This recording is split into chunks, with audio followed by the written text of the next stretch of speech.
All right, we're glad to have you back. The Nigerian National Petroleum Corporation, NNPC, says it spends 774 million naira daily as subsidy on 50 million liters of petrol sales. The corporation raised the alarm over proliferation of fuel stations in border and coastal communities across the country. Well, NNPC Managing Director Maikanti Baru says the activities of smugglers have led to a global surge in the evacuation of petrol from less than 35 million liters per day to more than 60 million liters per day. Baru has called on the authorities to tackle the issue of price differentials, which is the underlying motivation for smuggling activities. Well, we have joining us via Skype financial expert Nnaemeka Obiariri. Good morning and thanks for joining us on TVC Breakfast. Good morning, Ngozi. Yes, in 2016, May of 2016, we were told that the subsidy regime was a thing of the past until petrol marketers or oil marketers began to demand for the pay-up by government of their backlog. Then Nigerians got to know that subsidy is still very much alive and well. Can you help us make sense of this, really? Ngozi, the truth of the matter is that we didn't deregulate the market as we expected it to be.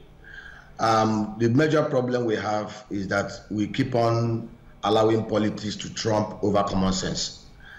Nigeria has no business paying subsidy for the petroleum product. And as I've always mentioned, anything that has to do with subsidy will always bring about the corruption element of it. Subsidy of any consumption will always breed corruption. The human tendencies to embrace corruption is there. Because I will give you, I don't understand up till now. And it is this subsidy regime that we will refuse to remove on the petroleum sector that have continued to stifle investors coming in to do other things in the downstream oil and gas sector. I was in Liberia, Monrovia, for the inauguration of George Weah as the president of Liberia. I bought the PMS. A gallon of the PMS at the filling station in Monrovia is about $3.48 US dollars. If you convert a gallon 4 liters to naira, a liter of petrol PMS on the street of Liberia is selling for almost 302 naira. Liberians are not wealthier than Nigerians. The poverty index is not as much as it is in Nigeria, as it is in Liberia. And this argument that we keep on making, that the continuous subsidization of the petroleum product is for the interest of the poor, is a lie from the pit of hell. We have registered in Nigeria over 14 million cars. Most of these cars belong to less than 2% of the Nigerian population. Those that live below the poverty line, over 100 million Nigerians, do not use petroleum. We are subsidizing the same big men in Nigeria, people that own 4 cars, 5 cars. For crying out loud, we should remove everything that has to do with subsidy. Okay, Nnaemeka. We should deregulate the oil and gas sector fully. Nnaemeka, but the government told us it removed subsidy, and that was why the price of petrol jacked up from 87 naira per litre to 145 naira per litre. So is it a case of Nigerians being sold a lie by the government, because the differential between 87 and 145, and yet government is telling us that it had been paying subsidy all this while? Ngozi, it is the same line of deceit, the same line of deceit, the same line of lies. When Kachukwu came up with what he called price modulation, we knew that we are going to get to this day. Let me tell you what happened. As at the time that they came up with what they called deregulation, price modulation, the price of the crude oil at the international market was about $42 per barrel. Of course, you know that the downstream is linked to the upstream.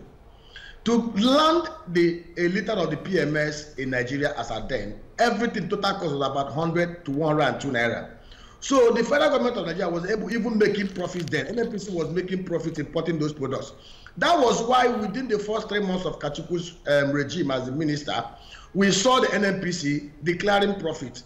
But what they forgot is that you do not deregulate and at the same time cap prices. It is never done. One of the incentives that is driving this madness in the system is the issue of the fact that people are taking products across to Niger Republic, to Chad, to Cameroon, where they sell this product as much as 300 naira to those people consuming it there.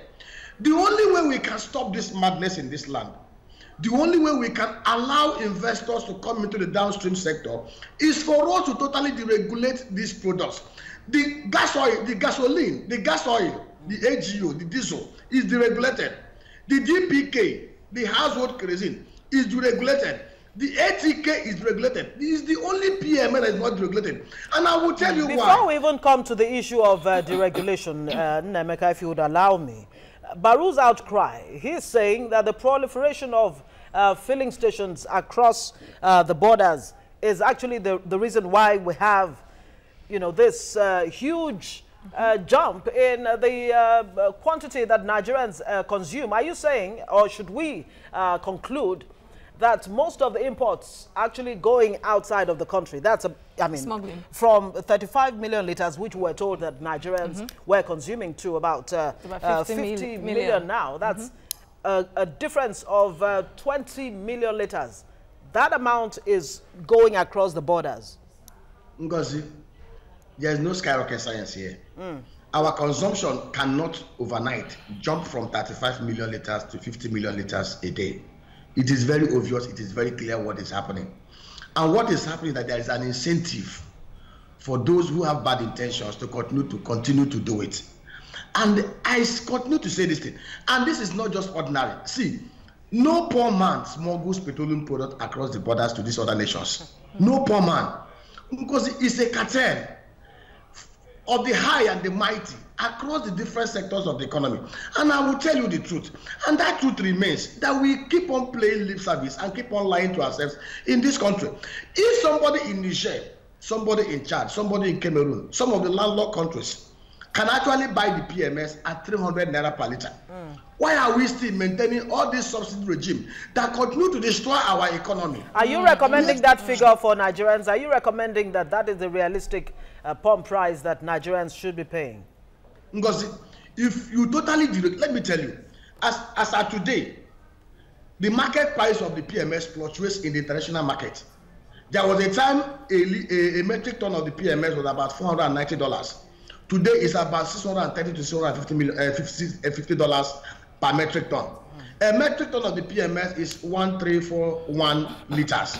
Ngozi, if we deregulate this market fully, there are incentives for, let me tell you, this is a very simple law of demand and supply.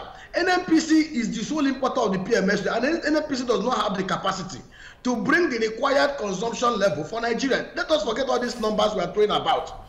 If we totally deregulate this market, price of the PMS over time, it may go up. But because we have enough infrastructure in the downstream sector, depots are there. But that was the story sold to Nigerians when the price was increased to 145 naira, that it should just compete just as a diesel, an AGO. Now that they are talking about deregulation again, meaning that the price could still increase further, they are telling us that it's because of smuggling. And we've heard the story of smuggling for many years. That is not the first time there have been outward smuggling of PMS. It's the same thing. They will keep on lying to us. They will keep on deceiving us, because the average Nigerian, I'm telling you this, I'm sorry to say this, the average Nigerian is so ignorant that we don't even ask the right questions. When Kachuku Ibe came up with the issue of price modulation, that was when the warning signs would have been there. There is no way you can deregulate a market and peg the price. It does not happen anywhere in the whole world. Go and ask. In fact, while I was in Liberia, for the very few days I was in Liberia, if you go to some filling stations, they were selling at $3.35 per gallon. To some, it was $3.48. In some, it was even $3.32. In a fully deregulated economy, a total filling station may not be selling the same thing as a mobile filling station. The same thing for an optimal filling station. But where we have problem is that because of political expediency, because we have allowed politics, we have allowed shenanigans to trump over commerce. That is why we are here in the same position. Let me tell you, if we fully deregulate the downstream oil and gas sector, privatize and the concession most of the downstream oil and gas assets, from the petroleum depots that is owned by the federal government to the refineries to the jetties, I tell you the truth, in the next 2 to 3 years, this country will overcome this problem. If the government have done the right thing when they took over power in May 2015, and decided to collocate modular refineries in the current existing refineries where we have infrastructure. Today, we're talking about importing refined petroleum products. I don't understand 3 years after coming to power, while we are still importing 100% of what we consume here in Nigeria. So what you're saying in effect is of the past. Full deregulation will put an end to the cycle, the vicious cycle of fuel scarcity and all of that. Now the oil marketers are asking that the subsidy backlog should be paid. Who should bear the cost of that? Well, I mean, that's a no-brainer question, really. It's obvious government may have to pay, otherwise we'll be back, queuing at the filling stations. If the government goes ahead and pays this huge sum, against the backdrop of the $5.8 billion that it costs Nigeria to import fuel every year, obviously this is not sustainable. When government pays this off, what then? Is government saying, yes, subsidy regime is actually here to stay until we can fully deregulate the market? Ngozi, these monies does not even belong to the marketers. These monies belong to banks.